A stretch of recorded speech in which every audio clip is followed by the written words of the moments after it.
Does coffee make you burn calories and help you lose weight? Or does it actually make you gain weight? This video is gonna be about the truth of coffee and weight loss.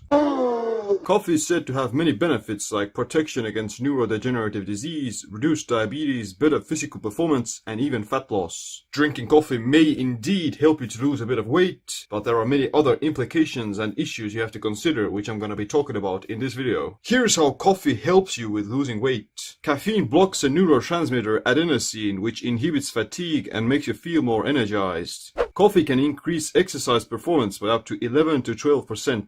Caffeine promotes lipolysis, the conversion of fatty acids into energy, and activated sweat gland density during physical activity.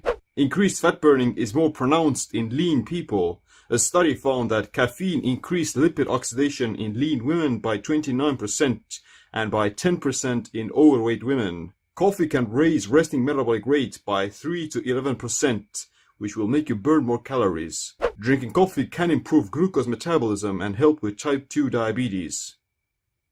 The caveat to this is that all of these benefits come from high polyphenol coffee that have many antioxidants and polyphenols. So your generic black spew at the diner probably doesn't have nearly as good of an effect as high quality coffee. This some serious gourmet shit. Coffee has a thermic effect on your metabolism, but it also helps you with weight loss by suppressing your appetite, which can indirectly lead to fewer calories. But coffee has a dark side.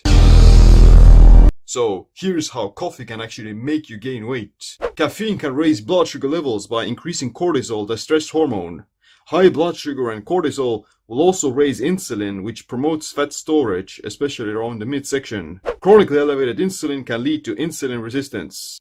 Caffeine elevates epinephrine and adrenaline, which can decrease insulin sensitivity. Too much stimulation from cortisol can make you wired up and stressed out, which promotes anxiety, mood disorders, irritability, and fatigue. A lot of coffee places provide options for high-calorie coffees with cream, syrup, butter, or other sweeteners, which will simply make you consume extra calories. They also put tempting donuts, cupcakes, and cookies in front of your eyes, as to trick you into eating them. Coffee can deplete your electrolytes and minerals, which can lead to refeeding syndrome and cravings. Spiking cortisol and insulin with coffee can cause imbalances in the gut or promote intestinal impermeability, which can lead to digestive issues. The problem with drinking coffee all the time is that your body develops a tolerance to caffeine, and all of these benefits are going to drop off after a while. That's why it's a good idea to cycle on and off from caffeine every once in a while to keep yourself sensitive to it. Drinking coffee, regardless of decreased fat burning, is still going to help you to suppress your appetite, even if you drink coffee all the time. However, you don't want to overstimulate cortisol or become dependent of caffeine. This is liquid crack. To promote fat loss, I also recommend doing intermittent fasting, and consuming black coffee during that time can help you to go through the fasting period much more easily. You can check out my full guide to intermittent fasting free ebook. To not end up consuming about 5 cups of coffee a day, you should push off your first cup of coffee at least a few hours after waking up and not drink it immediately once you open your eyes. You shouldn't need the caffeine to wake up because cortisol should already be the highest and increase your alertness. If you feel groggy and exhausted without coffee, then it's a sign of circadian rhythm misalignment, poor sleep quality, dependency of caffeine, and other stress-related issues. The best time to drink coffee is between 9:30 a.m. and 11:30 a.m. because that's when cortisol begins to drop. The half-life of caffeine is about 5.7 hours, which means that if you drink coffee at 12 p.m., then 50% of it will still be in your system at 6 p.m. You should also stop drinking coffee since 2 p.m. because it'll help to clear the caffeine from your bloodstream before going to bed, and it's not going to disrupt your sleep.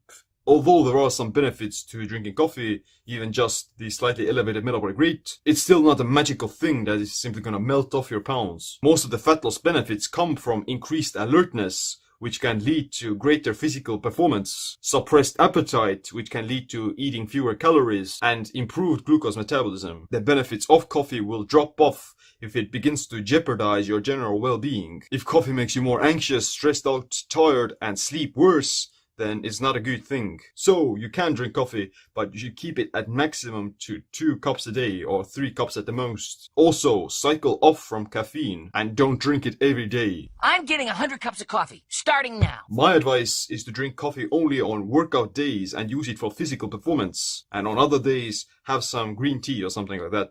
You're still gonna get a lot of the fat burning benefits, but you avoid the massive cortisol spike. You can also check out my video about how to drink coffee like a strategic motherfucker. But other than that, thanks for watching this video. Make sure you click the like, subscribe, notification bell as well. My name is Seam. Stay optimized, stay empowered. I don't need you to tell me how fucking good my coffee is, okay?